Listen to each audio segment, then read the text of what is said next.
اعوذ باللہ من الشیطان اللعین الرجیم بسم اللہ الرحمن الرحیم وصلی اللہ علی محمد وآل بیتہ الطیبین الطاہرین المعصومین۔ تمام عالم اسلام کو امام جعفر صادق علیہ السلام کی شہادت کی مناسبت سے تعزیت و تسلیت پیش کرتے ہیں۔ امام جعفر صادق علیہ السلام کی ولادت 83 ہجری 17 ربیع الاول کو مدینہ منورہ میں ہوئی، جبکہ آپ کی شہادت 148 ہجری مدینہ منورہ میں 25 شوال کو ہوئی۔ ہم مومنین کرام کی خدمت میں ان چند منٹوں میں امام صادق علیہ السلام کی سیرت کے متعلق چند گزارشات عرض کریں گے۔ امام علیہ السلام نے اپنا بچپن امام محمد باقر علیہ السلام کی آغوش میں ایک انتہائی علمی ماحول میں گزارا، جس کا اندازہ اس واقعے سے لگایا جا سکتا ہے کہ ولید بن عبد الملک نے جب مدینہ کے گورنر کو مسجد نبوی کی توسیع کا حکم دیا تھا، تو اس وقت مدینہ کے گورنر نے جب کافی ساری مسجد نبوی کی توسیع کو مکمل کر دیا، تو اس کے بعد ولید بن عبد الملک خود مسجد نبوی کی اس توسیع کو دیکھنے کے لیے مدینہ آیا۔ تو مسجد نبوی میں داخل ہوا تو دیکھا کہ امام محمد باقر علیہ السلام ایک انتہائی علمی حلقے کو درس دے رہے ہیں۔ ولید مسجد نبوی میں داخل ہوا، امام محمد باقر علیہ السلام کو سلام کیا۔ امام محمد باقر علیہ السلام نے ولید کے احترام میں اپنے درس کو روکا، لیکن ولید نے امام علیہ السلام سے گزارش کی کہ آپ درس جاری رکھیں۔ جب درس جاری رہا، ولید نے کچھ سنا تو ولید نے کہا کہ ما ھذا العلم، یعنی اپنے گورنر سے یہ پوچھا کہ یہ جس علم کے متعلق امام گفتگو کر رہے ہیں یہ کون سا علم ہے؟ تو مدینہ کے گورنر نے کہا کہ انہو علم یتحدث عن الارض والسماء وعن الشمس والقمر والنجوم، یہ علم جسے ہم علم جغرافیہ کہتے ہیں، جس میں سورج، چاند، زمین و آسمان کے متعلق گفتگو کی جاتی ہے۔ امام علیہ السلام اس علم کے متعلق گفتگو کر رہے ہیں، نہ کسی فقہی مسئلے کے متعلق گفتگو کر رہے تھے، اور نہ ہی کسی عقائد کے مسئلے کے اوپر، اور نہ ہی کسی دیگر اخلاقی مسئلے کے اوپر گفتگو کر رہے تھے۔ جب ولید نے یوں دیکھا تو ولید نے کہا کہ باقی چیزیں تو مجھے سمجھ آ جاتی ہیں، لیکن اتنے تمام سارے بڑے شاگردوں میں یہ جو 3 سال کا ایک بچہ بیٹھا ہے، میں یکون ھذا الصبی بین الرجال، ان بڑے بڑے لوگوں کے درمیان، امام محمد باقر علیہ السلام کے بڑے بڑے شاگردوں کے درمیان یہ 3 سال کا بچہ کون ہے؟ تو اس وقت مدینہ کے گورنر نے ایک انتہائی قیمتی جملہ کہا کہ انہو اذکا من یحضر درس الامام، امام علیہ السلام کے جتنے بھی شاگرد ہیں سب سے ذہین ترین شاگرد امام علیہ السلام کا یہ بچہ ہے، وَأَكْثَرُهُمْ سُؤَالًا وَنِقَاشًا، اور سب سے زیادہ امام علیہ السلام سے سوال کرنے والا یہی بچہ ہوتا ہے، اور سب سے زیادہ امام علیہ السلام کے ساتھ بحث و مباحثہ کرنے والا یہی بچہ ہوتا ہے۔ پھر ولید آگے بڑھا اور ولید نے امام علیہ السلام سے نام پوچھا کہ آپ کا نام کیا ہے؟ امام علیہ السلام نے بغیر کسی تردد کے اور خوف کے ولید کو بتایا اسمی جعفر، کہ میرا نام جعفر ہے۔ پھر ولید نے امام علیہ السلام کی آزمائش کے لیے اور امام کا امتحان لینے کے لیے 3-4 سوالات کیے۔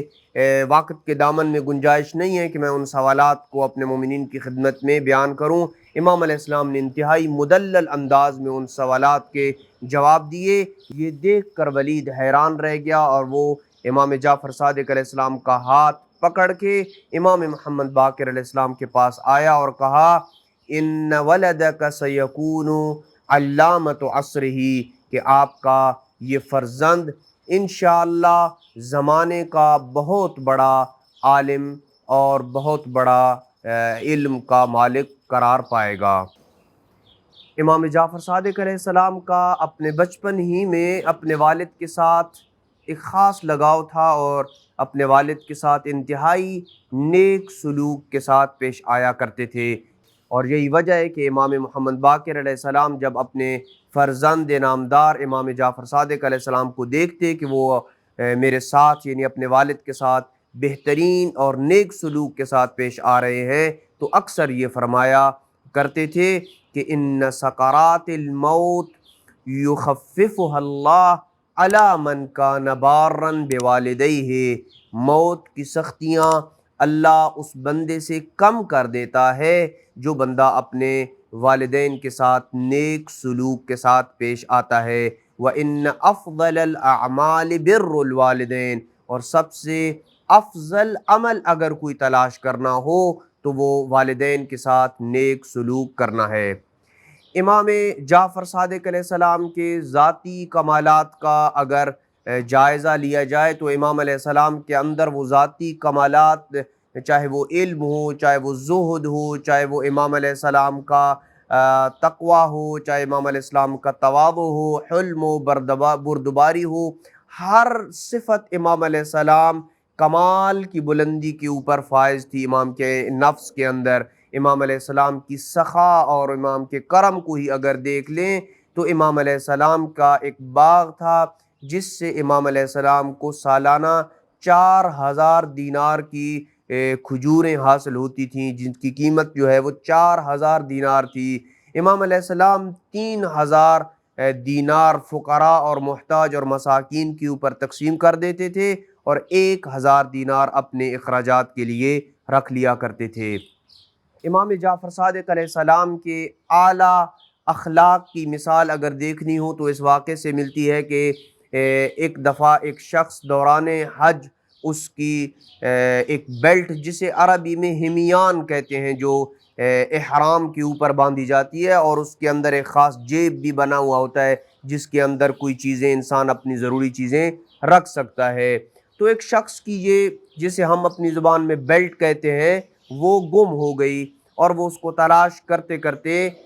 جب مسجد الحرام میں آیا تو اس نے امام علیہ السلام کی تلاشی لینا شروع کی اور امام علیہ السلام کو کہا کہ کیا آپ نے میری یہ بیلٹ لی ہے، جبکہ وہ نہیں جانتا تھا کہ یہ امام جعفر صادق فرزند رسول خدا صلی اللہ علیہ وآلہ وسلم ہے۔ امام علیہ السلام نے کہا کہ بتاؤ کہ اس بیلٹ کے اندر کیا کچھ تھا، تیری کیا چیزیں موجود تھیں، تو اس نے کہا کہ 1000 دینار اس بیلٹ کے اندر موجود تھا۔ امام علیہ السلام نے اپنی جیب سے 1000 دینار دیا اور اسے روانہ کیا کہ یہ لے کے تم چلے جاؤ۔ وہ شخص چلا گیا، کچھ دیر کے بعد جب اسے اپنا گم شدہ سامان ملا تو اس نے امام علیہ السلام کے پاس واپس آ کے معذرت کی اور اپنا 1000 دینار جو امام علیہ السلام سے اس نے لیا تھا وہ واپس کرنے کی کوشش کی، تو امام علیہ السلام نے کہا کہ شیء خرج من یدی فلا یعود الی، جو چیز بھی صادق آل محمد کے ہاتھ سے نکل کے کسی دوسرے کی طرف منتقل ہو جاتی ہے پھر وہ کبھی بھی لوٹ کے جعفر صادق کی طرف واپس نہیں آتی، میں یہ واپس نہیں لوں گا، یہ تم لے لو۔ امام جعفر صادق علیہ السلام کی علمی کمالات کا اگر اندازہ لگانا ہو تو امام علیہ السلام نے اپنے زمانے کے دہریوں مشرکوں کے ساتھ بھرپور انداز میں مناظرے کیے اور انہیں کئی ایسے ان میں داہریے ایسے تھے کہ جو اللہ کی توحید کے قائل ہوئے اور انہیں امام علیہ السلام نے اللہ کی بارگاہ میں سجدہ ریز کر دیا۔ امام جعفر صادق علیہ السلام کی عظمت کے لیے اتنا کافی ہے کہ آج اگر مذہب جعفریہ کی جو فقہ ہے جسے فقہ جعفریہ کہا جاتا ہے اس کی بہت بڑی بنیاد امام جعفر صادق اور امام محمد باقر علیہ السلام کی احادیث کے اوپر مبنی ہے۔ کوئی بھی فقیہ آج مسند اجتہاد کے اوپر اس وقت تک فائز نہیں ہو سکتا جب تک وہ طہارت کے باب سے لے کے تقلید کے باب سے لے کے یعنی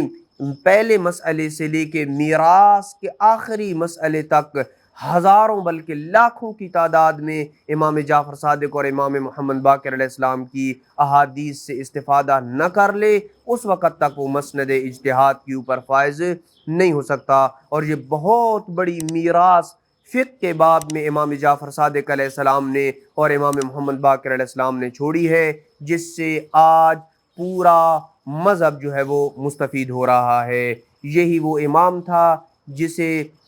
منصور دوانقی نے 25 شوال کو امام علیہ السلام کو زہر دی تھی، اور اس زہر کے اثر سے 25 شوال 148 ہجری میں امام علیہ السلام اس دار فانی سے کوچ کر گئے تھے۔ دعا ہے کہ خداوند عالم کی ذات ہمیں امام علیہ السلام کی شفاعت سے بہرہ مند فرمائے، اور دنیا و آخرت میں ان علوم سے ہمیں استفادہ کرنے کی توفیق نصیب فرمائے جو امام جعفر صادق علیہ السلام اپنی زندگی میں چھوڑ کے چلے گئے۔ وصلی اللہ علی محمد وآل بیتہ الطیبین الطاہرین المعصومین۔